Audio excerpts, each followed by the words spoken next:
For more content on Afro-Latinos, visit Hispaniola History Channel. Visit the channel for more content on Afro-Latinos in the Americas. A link to the Hispaniola History Channel is on the description box below.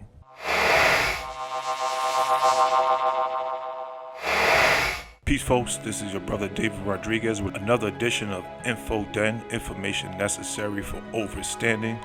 And we asking the question, should Afro-Latinos be recognized in the U.S. Census? What is some of the early history and early arrivals of those who might be classified as Afro-Latino? Were there any Afro-Latinos in early New York? Where were Afro-Latinos prior to 1619?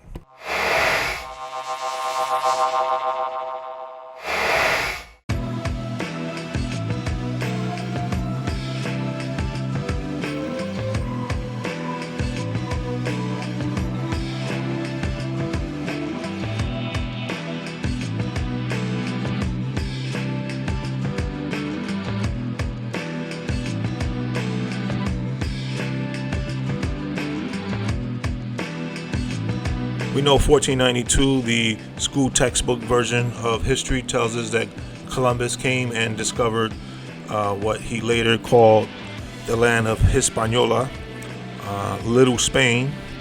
It's no wonder that the same year they're kicking out Moors and Jews, melanated Moors and Jews from Spain, that they are, quote unquote, discovering a new land, and they are in need of a certain talent and workforce. There were no other people who were creating better relationships with the native population, whether it be people of color who had wealth and land and take on wives and married Aboriginal women, or this black nobility that were finding themselves now having to fight those who brought them here, were joining forces with the Aboriginal community. And they were forming these communities, and many ideas and languages and knowledge were shared amongst natives and these free people of color.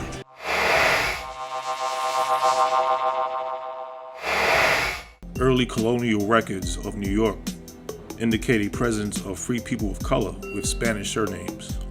Throughout the 1700s, along the East Coast in areas like New York, we find records of runaway slaves described as Spanish Negroes, and in some cases, even Spanish Indians. July 4th, 1827 marks the date of final emancipation and making New York the first state to pass a law for the total abolition of legal slavery. Only a year after slavery is abolished in New York, we see an assortment of Spanish newspapers now in circulation in the city. Caribbean migration into the city continued during the late 1800s. One of these Afro-Caribbeans, being Arturo Schomburg, a scholar of black history, is credited with coining the phrase Afro-Latino.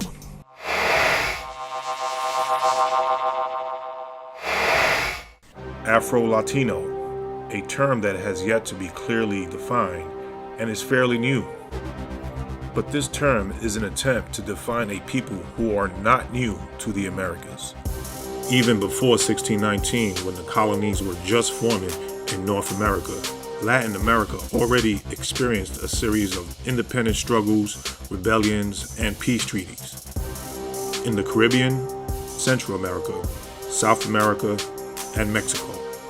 Not to mention the free people of color speaking Latino languages in Florida, Louisiana, Texas, and California.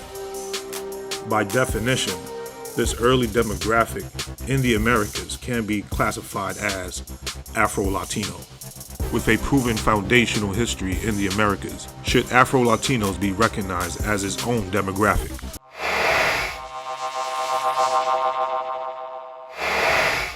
Should Afro-Latinos be its own demographic, and should it be recognized in the United States Census? Should it be a choice? Leave your comment below and tell me what you think. For more content on Afro-Latinos, visit Hispaniola History Channel. Visit the channel for more content on Afro-Latinos in the Americas. A link to the Hispaniola History Channel is on the description box below.